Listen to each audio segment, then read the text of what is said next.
आर्य देश की हदें हड़पने निकला है मंगोल, पहरवे जननी की जय बोल। पंचशील की खाल ओढ़कर बंधु बना था जोठ अकबर पर, वही चाहता चीन बदलना भारत का भूगोल, पहरवे जननी की जय बोल। भारत के वीर बांकुरे सैनिकों के शौर्य प्रदर्शन पर आज महाकवि सेठिया की ये पंक्तियां बेहद सटीक बैठती हैं। पर हमारे देश में ही कुछ लोग ऐसे हैं जो देश की सेना पर सवाल उठा रहे हैं, देश की सेना के मनोबल को कमजोर करने से बाज नहीं आ रहे। शर्म आनी चाहिए उन लोगों को जो ये कह रहे हैं कि चीन ने भारत की जमीन पर कब्जा कैसे किया। सोचने वाली बात है, क्योंकि शायद 1962 की लड़ाई के बारे में हमें ज्यादा पढ़ाया ही नहीं गया है। पर हाँ, हम इतना जरूर जानते हैं कि तत्कालीन राजनीतिक और कूटनीतिक मनोबल के अभाव के चलते इसका बहुत बड़ा खामियाजा हमें भुगतना पड़ा था और एक बहुत बड़ा भूभाग हमें चीन को चुकाना पड़ा था। उसके बाद से ही ड्रैगन के हौसले दिन दूने रात चौगुने बढ़ते गए और हमारे राजनीतिक नेतृत्व हर बार चीनियों के हौसले को और बढ़ाता गया और हमारे ही वीरों को अपनी ही सीमा से पीछे हटने के लिए कहता गया। ये एक बार नहीं, दो बार नहीं, कई बार हुआ, कई दशकों तक ऐसा होता रहा और इसके चलते चीन के हौसले इतने बुलंद हो गए कि वो धड़ल्ले से कहने लगा कि जहां जहां भी चिनार के वृक्ष हैं वहां तक उसकी जमीन है, उसका कब्जा है। यानी कि तिब्बत ही नहीं, जम्मू कश्मीर पर भी वो अपनी गंदी नजर रखने लगा। अफसोस की बात यह है कि भारत के राजनीतिक नेतृत्व की ओर से कोई भी विरोध इस बारे में दर्ज नहीं करवाया गया। इतने संवेदनशील इलाके पर सरकार द्वारा सड़कें तक नहीं बनवाई गई।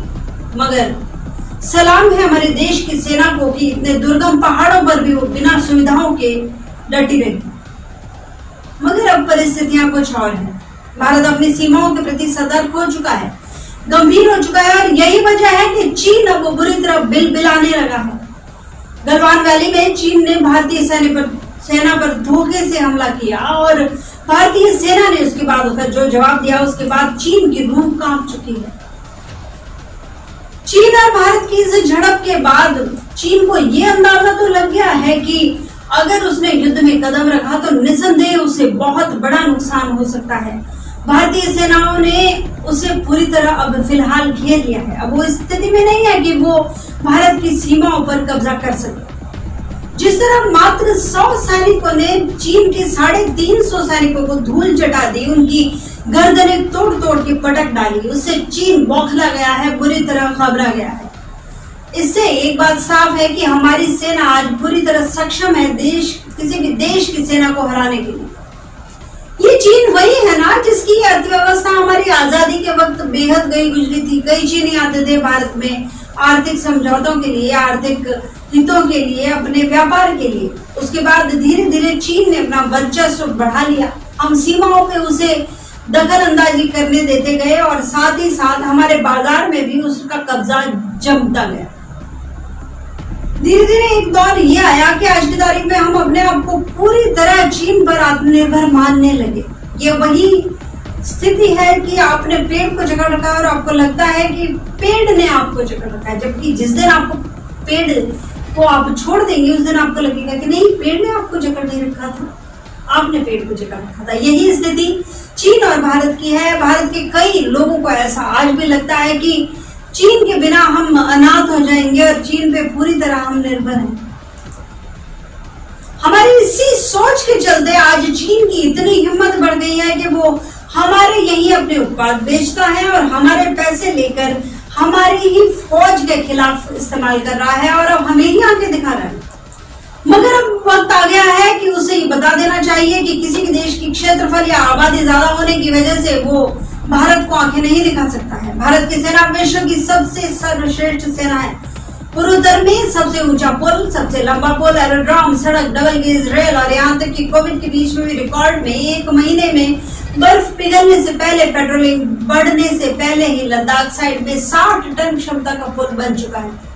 यानी कि सैन्य शक्ति हमारी बढ़ चुकी है। अब 62 वाली बात नहीं है, चीन को कोई ये जाके बता दे कि अब भारत बदल चुका है। भारत के हौसले बदल चुके हैं और भारत के हौसले तब भी बुलंद थे, आज भी बुलंद है। जरूरत है राजनीतिक नेतृत्व, मनोबल की, आत्मविश्वास की। अगर ये देखा जाए तो चीन को सैन्य तौर पे चारों से घेरा जा चुका है। मुमकिन है कि चीन एक इतिहास बन के रह जाए।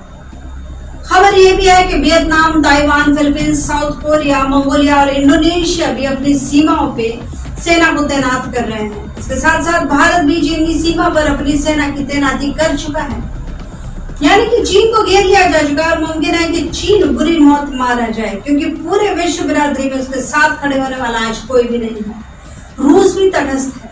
हमारी सशस्त्र सेनाओं और सरकार का मनोबल गिराने के लिए, हमारा ही इस्तेमाल करने के लिए चीन कोशिश जरूर करेगा। वो उन सभी गिरी हुई हरकतों की और चालों के इस्तेमाल करने में बाज नहीं आएगा जिससे उससे हिंदुस्तान को नुकसान पहुंचाने में मदद मिले। भारतीय नागरिकों को, भारतीय सरकार, भारतीय आर्म फोर्सेस के विरुद्ध जनता को भड़काया जा सके और उन्हें अपनी ही सरकार और सेना के विरुद्ध खड़ा किया जा सके। भारत में अराजकता का माहौल बनाया जा सके। वे पूरी क्षमता से इंफॉर्मेशन, साइकोलॉजिकल वेलफेयर का इस्तेमाल करेंगे और कई तरह के भ्रामक और झूठे वीडियो फैलाएंगे, तस्वीरें बांटेंगे, खबरें देंगे, जिससे वे दर्शा सकते हैं कि चीन बहुत शक्तिशाली है और भारत किसी भी हाल में चीन का मुकाबला नहीं कर सकता है। मगर पूरे विश्व में चीन से ज्यादा मक्कार और झूठा देश आज की तारीख में कोई भी नहीं है, ये सब जानते हैं। कोरोना के बाद ये सब जान चुके हैं कि चीन किस हद तक गिर चुका है। सत्यमेव न्यूज की ओर से हम आपसे अपील करते हैं कि कृपया किसी भी propaganda video, images, post, share और वायरल ना करें। इसके खेल को समर्थन ना दें। चीन के मनोवैज्ञानिक खेल को किसी भी तरह से समर्थन ना दें, जो भारत के मनोविज्ञान को, भारत की सेना के मनोविज्ञान को और भारतीय राजनीतिक नेतृत्व के मनोविज्ञान को गिराना चाहता है। उन लोगों का भी साथ ही बहिष्कार करें जो कहते हैं कि भारत चीन से कभी जीत ही नहीं सकता। भारत चीन पर पूरी तरह निर्भर है। हमें पैरासिटामोल कहाँ से मिलेगी, हमें दवाइयां कहाँ से मिलेगी, हमें दूसरी जरूरत की चीजें कहाँ से मिलेगी अगर हमने चीन से युद्ध किया तो। ऐसे लोगों, चीनी सेवाओं और वस्तुओं का पूरी तरह बहिष्कार करें। हमारे देश और देश की सेना के विरुद्ध इसी धन का इस्तेमाल करने वाले लोगों का, ऐसे चीनियों का विरोध किया जाना चाहिए जो देश का मनोबल गिराना चाहते हैं, जो देश में फूट पटकना चाहते हैं। हमारा देश निश्चित रूप से हर हाल में, हर परिस्थिति में सक्षम है, समृद्ध है। जरूरत है तो सिर्फ मनोबल की, ताकि हमारे देश की सीमा पर कोई भी दुश्मन आंख उठाकर दोबारा ना देख सके। 1962 में जो हुआ वो दोबारा से ना हो, इसके लिए हमें देश की सेनाओं और देश के नेतृत्व पे भरोसा करना चाहिए।